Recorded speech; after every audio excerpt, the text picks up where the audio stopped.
I caught up with the Foreign Minister Penny Wong on a range of issues, including the government's previous comments via the Prime Minister and others when it comes to Donald Trump.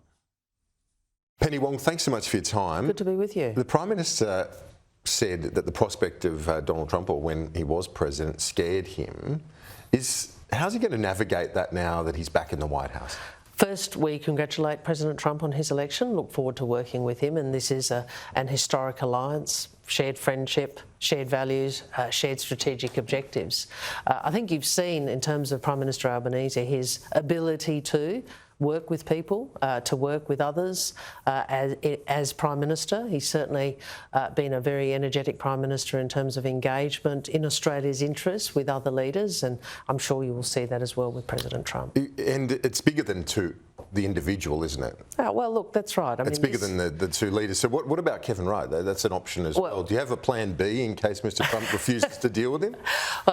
Kevin has been an outstanding ambassador, and I'm confident will continue to be so. And one of the hallmarks of his tenureship thus far has been his delivery of reforms and changes with the support of both Republicans and Democrats, and his ability to work with both sides of the aisle in Washington. Now, we've seen that with the delivery of the legislation on AUKUS. So I have confidence, continued confidence in Kevin. But you started the question by saying it's bigger than two individuals. It is. I mean, this is an alliance over many decades. It's based on our history, what we've done together, our democratic values, but also our shared objectives for this time.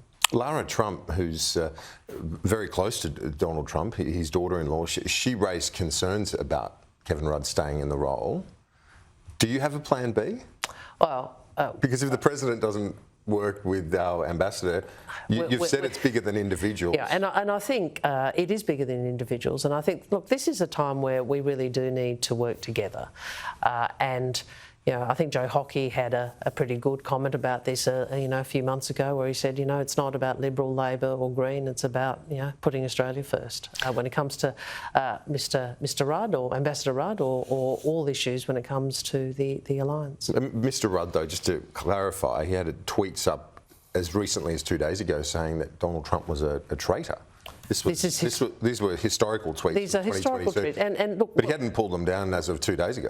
Well, what I'd say to you is I look at the relationships that Kevin has forged with both sides of the aisle, and I think really Kevin, Mr Richardson, Dennis Richardson, former head of defence and former head of foreign affairs, former ambassador to the United States, did make a very good point about this is not the time for partisanship, and that people engaging in that really undermine Australia's interests. I'm paraphrasing him. This is going to be a time of change. President Trump has made that clear. He campaigned on change, and so we shouldn't be surprised if there is change, but we should be confident. We should be confident in ourselves. We should be confident in our ability to work together to progress Australia's interests. The Greens are saying you should use the opportunity to scrap AUKUS.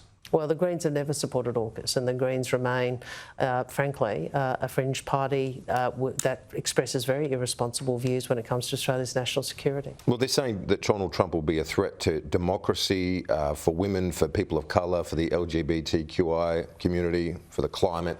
Oh, well, they're scathing across the board. Well, I don't take. Do you think many Australians would agree with that? Well, first, I don't think any of us think we'll be safer or more secure in the world by taking advice from the Australian Greens.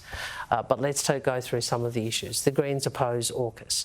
AUKUS is about securing the peace. It is about having a capability for decades to come that enable us to deter, that enable us to keep Australia secure. It is about keeping the peace. And let's remember AUKUS, this partnership between three nations, which will span decades and span many governments and many individuals. It is about working together. Delivering the submarines, as I said, is about delivering an Australian sovereign capability that helps keep us safe. On climate, are you worried about that, the fact that Donald Trump will pull out, or do you think that there's already enough momentum internationally to make progress? Well, I don't think the climate issue is going to go away. And just as in 2017, when former President Trump on his first term, when America, the US exited the Paris Agreement, Australia didn't. Now, we'll continue to be part of the global response on climate change. And remember, Kieran, there's two imperatives. There's climate and trying to make sure we lessen the consequences of climate change now, which we are already seeing, but also for our children and our grandchildren. But there's also an economic imperative. You know, we know that we want an economy that can thrive not just in this world, but in a world which is moving to net zero. And so many major economies are doing that. We want to be competitive in that world. That means transitioning our economy. So that's what the government's doing. You crack on regardless of the Trump position on that? Absolutely. Climate hasn't gone away. You know, just as in 2017, Australia stayed the course, we'll stay the course. When it comes to Ukraine and the prospects for Kyiv, will you back in the Trump approach if he does get a deal with Russia? On any of these issues, we will look to Australia's interests and what Australia believes in, what our interests are, and what we can do with others, whether it's on trade, on climate, or in relation to Ukraine. And when it comes to China, what are your thoughts in terms of how Beijing responds to this? President Xi has already spoken to Donald Trump and congratulated him. Do you see the transactional approach of Trump potentially doing a grand deal and saying, have Taiwan and let's be done with it? Well, I'm certainly not going to get into those sorts of hypotheticals. What I would say is the relationship between the US and China, the relationship between the two great powers does have great consequence for the whole world.